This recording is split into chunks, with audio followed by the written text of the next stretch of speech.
Hey, what's up everybody? Justin here, and I'm not really here to talk about a particular game today, but a particular emulation console called the RetroFreak. So I've been wanting to get a Polymega for a while, but they're a little more expensive, and they're kind of hard to get. And usually for my disc-based games, I still have the original consoles. So for like the Saturn and the PlayStation 1, that's cool, but because of the announcement of the Polymega, I've also been collecting for PC Engine CD and Neo Geo CD, so I just want to get the Polymega for those games. But it would also be nice to, let's say, have all those games and put them up on our hard drive. And of course, with the Polymega, you have separate modules for, let's say, the NES, the Super Nintendo, the N64, and the TurboGrafx 16, and so on. And of course, they cost extra for each. So as a compromise, in the meantime, for my cartridge-based games, I decided to get myself a RetroFreak. So the RetroFreak right now, when it debuted, was about 20,000 yen in Japan. But because of the tourism boom, it's gone up to, let's say, 25,000 yen, and let's say 33,000 yen, including a particular cartridge that you put right here in the Mega Drive or Genesis slot. So let's say play Game Gear or Sega Master System games. So yes, so pretty much you can play 1, 2, 3, 4, 5. So at most, let's say 5 particular consoles, depending on the region. So for this particular slot right here, you can play Game Boy Color, and Game Boy Advance games. And here you can play PC Engine games, which is cool. And here you can play, for this slot, this is for Famicom games. And the reason why I can't play NES cartridges is because the Famicom and the NES, the number of pins they use for their respective cartridges are different. So fortunately, there is a particular converter you can put right here to play NES cartridges. It thankfully costs 2,000 yen at the moment. Unfortunately, most of my NES collection is back in the US with my brothers, but I do plan to get one. So the next time I visit, I can bring this with me and upload everything I need into this thing right here. And thankfully, but in this case here, of course, for this one, you can play the Game Boy Color, Game Boy Advance. You can play Japanese and other regions. Same with the PC Engine, also known as the TurboGrafx 16 in the US. So you can insert all region hue cards into this baby right here, from what I understand. And right here, this slot is for Super Nintendo and Super Famicom games. So you can play both regions right here, which is also really nice. And here you have the Mega Drive or the Sega Genesis, as like the Super Famicom and the others right here. You can play both Japanese and US games. I can't really speak for European games personally, but as I mentioned earlier, just like how you can have a certain slot here for NES cartridges, you can have a slot here. It costs about 11,000 yen. This particular expansion slot allows you to play Sega Mark III, Sega Master System, SG-1000, I believe, and Game Gear games. And I've been meaning to get that, but I've just been holding off on it because I don't have any Game Gear games or Master System games on me at the moment that would make it worth it just, play on this. So you can play these original cartridges onto this particular system right here. And not only that, you can actually load the ROMs into a particular microSD, and you can put, so you don't have to use the cartridges anymore. So this isn't entirely just a console itself. The funny thing is, this is the console itself. So you insert it right here, you put in the 2 USB slots, and yeah, poof, voila. Or you can just put a D terminal right here, and you can just play off your microSD saves. And of course, you have the power button right here, and you have the HDMI connector. And of course, as we know, when connecting, let's say, original consoles that are meant for, let's say, composite to an HDMI, HD TV, it's not that good, but thankfully with this HD connection, it makes it really good.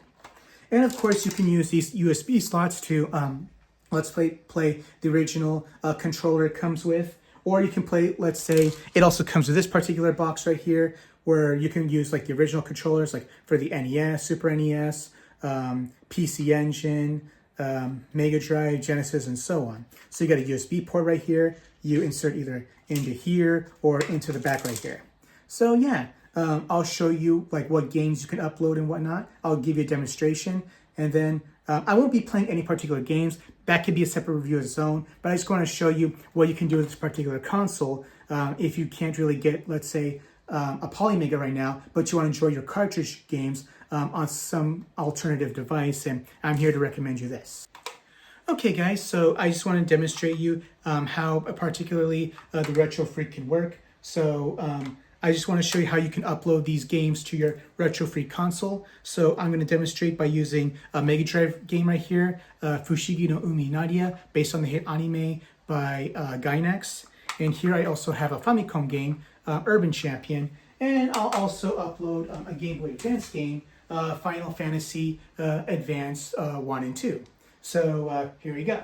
Okay, so maybe before inserting a cartridge, maybe you should clean out the pins first. Don't blow into it. Use rubbing alcohol, use a Q-tip. So I rub it like this on the wet side. And then oh wow, look how dusty this Fushigi no Umi Nadia cartridge is. So yeah, I gotta clean this baby up first before I put it in. So yeah, just clean this up with alcohol. And then dry it up.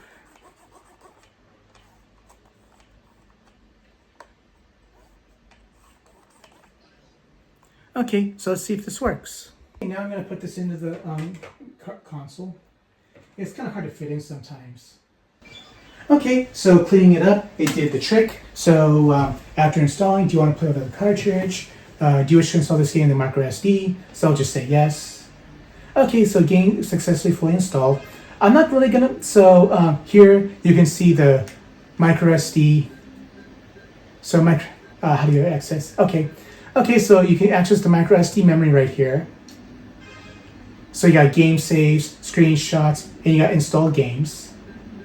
Screenshots. Okay, no screenshots exist. Installed games.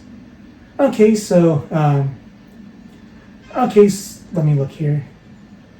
So this is organized by Famicom, Super Famicom, PC Engine, Mega Drive, Game Boy Advance, Game Boy, and Game Gear, SG, I think, and Sega Mark III, Sega G1000. So it's like, for example, okay, so we got 237 games, and so far I used up to 14.4 gigabytes on this microSD. So yeah, who knows how many games I can fit in this thing. Okay, so this is pretty much what I got on the Famicom side. So I pretty much have a, a spreadsheet showing what I have already loaded and uploaded. But let's take a look at the Mega Drive section and look up Fushigi no Umi Nadia and see if it loads. Okay, so play. Okay, so far so good. And this has been, uploading like a charm. Just kind of want to see, based on the novel 10,000 Leagues Under the Sea by Jules Verne. Okay, so pretty much got the intro so far. So, so far so good. And we're introduced to, let's say, a really nice intro cutscene. Oh, it's doing the intro theme song. Okay,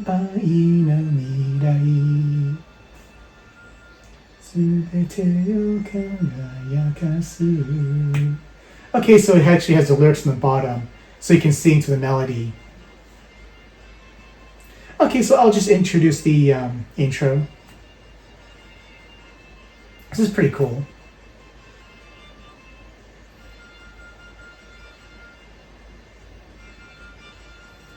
Oh, really nice in-game graphics here. Oh, these graphics are nice. It's been a while since I played with the RetroFreak. I probably should say this for a future review or something. Okay, so I'll pretty much end it here. So I'll exit, so push the home button. And go back to the main menu. Okay, so you got the game settings, secret patch, low latency mode, audio off, write save to cartridge, you can do that, wow. Copy save to RetroFreak, wow. Okay, so we got the system, so you got console region, auto, USA or Europe, okay, Japan, auto, so I'm used to auto. Okay, auto load, let's see, okay, so auto start cartridge on insertion, automatically import saves on first run, periodically backup saves in game, Save data location. Okay, so microSD card, my screenshot file format, PNG or JPEG, file manager. Okay, got internal storage, SRAM. Okay, so I got Dragon Quest 4 on this. Write firmware update to microSD. So yeah, you can do a lot of things here. Okay, so I'm going to demonstrate another game here, Urban Champion. So once again, I got this cartridge here. So I'm gonna go get some alcohol, not to drink, of course. Yeah, just gonna put some alcohol in this Q-tip, and now I'm gonna rub it on the pins right here. Oh damn, this one's pretty dusty. Oh shit, look at this. All right.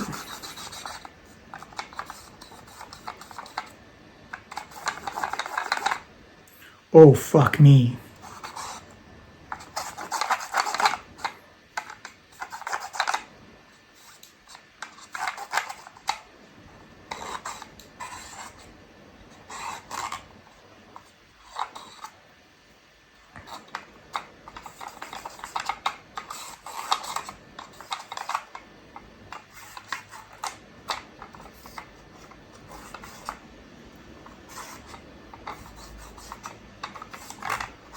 Well, even the dry side, it's pretty bad. But yeah, let's just see if this works or not.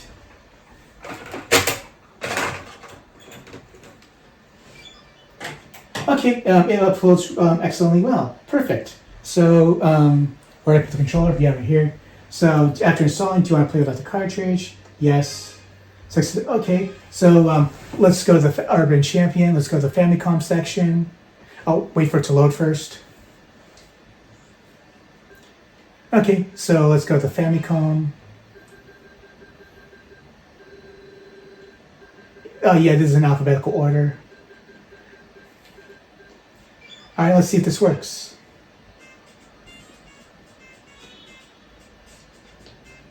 Urban Champion. Oh, the graphics are really nice here.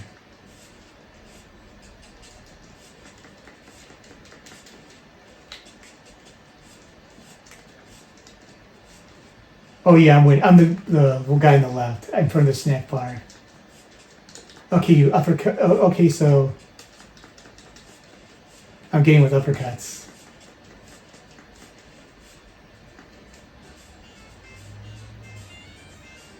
Okay, so I gotta punch the guys to the other side of the, what's it called, of the screen.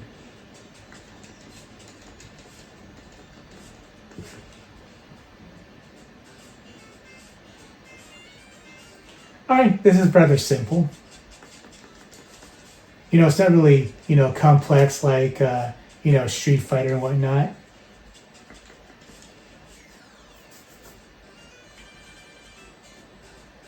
All right, so that's it for that. So go to Home. Back to main menu. Okay, so lastly, let's put in Final Fantasy into this thing. So first, let me take out Urban Champion. Yeah, sometimes getting the cartridges out can be a pain in the butt. All right. Okay, loading cartridges.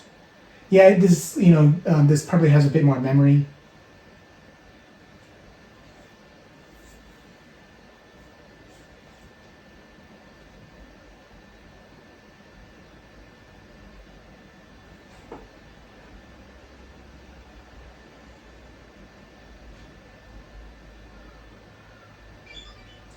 Okay, now perform initial save import.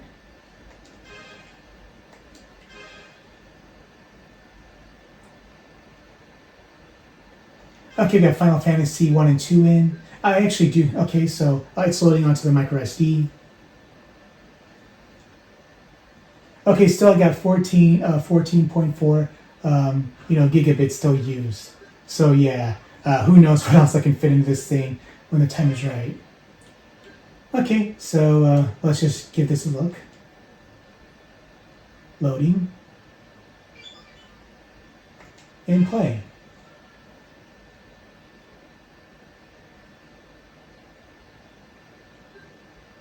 There is no connecting to this map to player one. Says, okay, gotta map up the, what's it called?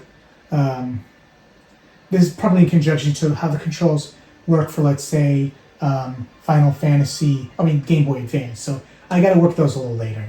Oh yeah, so you're free to customize your controls for whatever console you wish to, let's say, perform on. So yeah, so this is pretty much, a quick demonstration of the RetroFreak. So if you love, your cartridge-based consoles and you want to put everything under one package, this is definitely what you want. Okay, so that's it for that.